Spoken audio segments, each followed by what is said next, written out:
Nah, selain itu juga terakhir saya juga ingin menyambut dengan gembira pernyataan dari Mendagri yang menyatakan bahwa beliau siap untuk melakukan evaluasi terhadap Undang-Undang Ormas ya untuk memperkuat aspek pengawasannya. Ini merupakan kelanjutan dari kunjungan saya ke Cina seminggu yang lalu, di mana saya juga diantaranya mengunjungi pabrik produsen mobil BYD. Dan di sana saya sampaikan bahwa investasi itu di Indonesia harus diproteksi, terutama dari aspek keamanannya, apalagi kalau itu menyangkut aksi-aksi premanisme. Jadi di sini perlu saya sampaikan bahwa bagi investasi, masalah keamanan, masalah penegakan hukum itu merupakan hal yang paling utama. Jadi itu adalah dua prasyarat yang paling tinggi tingkatannya bagi investasi untuk bisa masuk.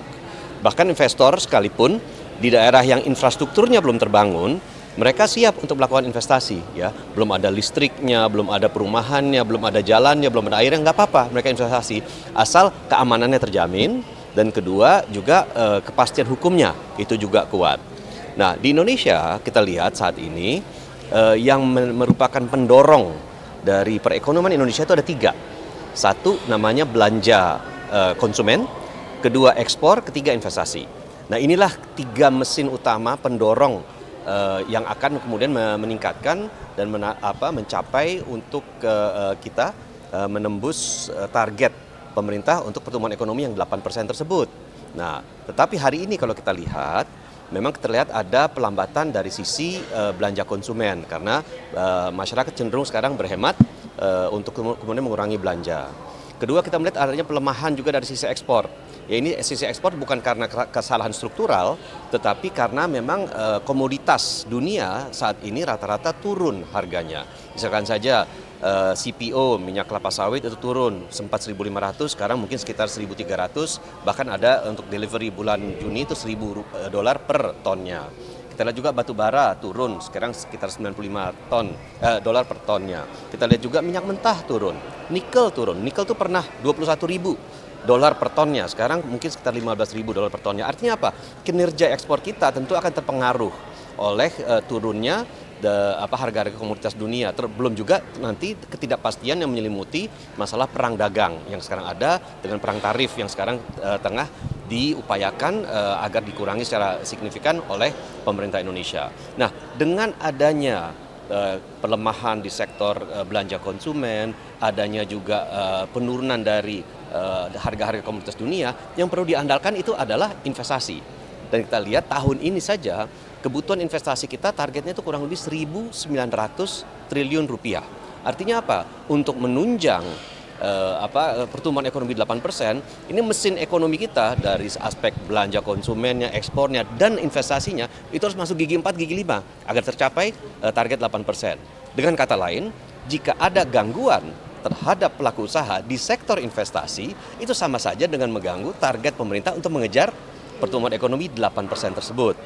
Nah, oleh karena itu kita harus segera melakukan tindakan terhadap aksi-aksi premanisme yang sering berkedok ormas tersebut agar Indonesia bisa mengirimkan sinyal yang kuat kepada dunia usaha, kepada pelaku investasi bahwa Indonesia itu tidak akan mentolerir dalam tanda petik aksi-aksi koboi ya premanisme yang sering berkedok ormas tersebut. Nah, selain itu juga terakhir saya juga ingin menyambut dengan gembira pernyataan dari Mendagri yang menyatakan bahwa beliau siap untuk melakukan evaluasi terhadap Undang-Undang Ormas ya untuk memperkuat aspek pengawasannya. Saya menyambut gembira meskipun saya rasa jika penegakan hukum dilakukan secara kuat dan konsekuen, ya perubahan legislasi itu mungkin tidak perlu. Yang penting di lapangan pengawasan dan penegakan hukumnya itu bisa dilaksanakan secara konsekuen. Itu mungkin yang bisa saya sampaikan, teman-teman. Kalau contoh kasus dari pabrik BYD di Subang yang sudah dilakukan gangguan oleh ormas ini gimana? Saya mungkin tidak bisa menyebutkan BYD secara spesifik ya, karena BYD kan merupakan salah satu di antara sekian banyak contoh yang memang saat ini terganggu oleh kegiatan-kegiatan ormas. Kita lihat yang ramai di media sosial menjelang Idul Fitri kemarin banyak ormas yang kemudian meminta THR, memaksa meminta THR, bahkan melakukan pengerusakan, gangguan dan lain-lain. Ya, BYD kan sedang dalam tahap pembangunan yang ada di Subang itu ya. Jadi secara operasional kan belum berfungsi, tetapi kan lalu lintas dari kendaraan untuk mengangkut material, alat-alat untuk yang dibangun dan selain itu kan juga konon kabarnya mendapatkan gangguan. Ya, nah itu yang mungkin terkait hal yang perlu segera ditegaskan. Jangan sampai ya kita ini punya target investasi yang tinggi, tetapi terhalang oleh aksi-aksi yang sesungguhnya bisa kita cepat atasi asal penegakan hukumnya itu bisa dilaksanakan secara kuat. Artinya Pak, ini undang-undang revisi ormas ini salah satunya pengawasan ini bisa menjadi salah satu poin juga ya untuk revisi undang-undang ormas yang nanti mungkin akan bergulir. Ya, saya kira itu kan kewenangannya pemerintah dan kalau memang pemerintah merasa bahwa perlu ada penguatan dari aspek pengawasan ormasnya, ya tentu kami tentu akan mendukung karena kita perlu pengawasan. Kan soal pembubaran ormas kan sudah ada ya. Ormas yang kemudian mengganggu ketertiban umum itu bisa dibubarkan. Kan esensi daripada undang-undang ormas yang baru direvisi itu kan adalah untuk mempercepat proses likuidasi pembubaran dari ormas ke depannya. Nah, enggak. Ini kan kemarin Purnawirawan TNI Polri kan mengusulkan untuk melakukan pencopotan kepada Mas Gibran dari wakil presiden. Nah, ini sebenarnya mekanisme semudah itu gitu Mas? Saya punten untuk pertanyaan itu kan sudah dijawab oleh pimpinan saya, Ketua MPR ya, bahwa MPR rakyat telah memilih dan MPR telah melantik ya pasangan yang dipilih sah oleh rakyat dalam pemilu 2024 ya, Pak Prabowo dan Pak Gibran Rakabuming Raka. Jadi kita berpegang pada hasil keputusan yang sudah ditetapkan oleh KPU RI yang kemudian dilaksanakan oleh MPR dalam bentuk pelantikan daripada Presiden Wakil Presiden. Mas Adi, coba kalau misalnya kita tarik dengan ke PAN ya, ini menjadi momentum nggak sih melihat dari gejolak-gejolak di lapangan seperti ini? Makanya kemarin Pak Zulhas bilang kalau untuk membicarakan lagi perihal Wapres, apa seperti apa kalau dari PAN? Masalah Presiden kan kita sudah menyatakan dukungan ya jika Pak Prabowo ingin maju lagi untuk periode kedua, tentu kita dukung. Tidak lain tidak salah karena PAN itu sudah 3 kali mendukung Pak Prabowo menjadi calon presiden ya, dan alhamdulillah untuk ketiga kalinya kita berhasil ya. Jadi jika Pak Prabowo ingin maju lagi nanti di 2029 dan Pak Prabowo juga mengatakan kita kerja dulu ya, nanti kita bicarakan. Tapi jika beliau kemudian memutuskan untuk maju lagi, tentu PAN tidak akan sungkan dan tidak akan ragu untuk mendukung beliau karena memang sudah ada kedekatan yang begitu panjang dengan PAN. Nah, khusus untuk Wapres, umumnya kalau Wapres itu kan dibicarakan bersama-sama di dalam konteks koalisi yang terjalin gitu ya. Dan dalam pengalaman kami ketika kita memilih cawapres di pemilu 2024 ini, Pak Prabowo sangat demokratis kok. Beliau membuka ruang bagi seluruh partai politik koalisi pendukung beliau untuk menyampaikan siapa yang ingin diusulkan sebagai cawapres. Dan saya yakin bahwa ruang demokrasi itu nanti akan dibuka kembali andai kata nanti Pak Prabowo memutuskan 2029 untuk maju lagi. Artinya PAN juga membuka ruang untuk siapapun kadernya bisa maju wapres begitu ya? Merupakan sebuah kebanggaan bagi sebuah partai jika kader terbaiknya itu bisa maju dalam kontestasi Pilpres. Dan PAN sudah punya rekam jejak, Pak Amin Rais pernah maju sebagai capres, Pak Hatta Rajasa pernah maju sebagai cawapres ya.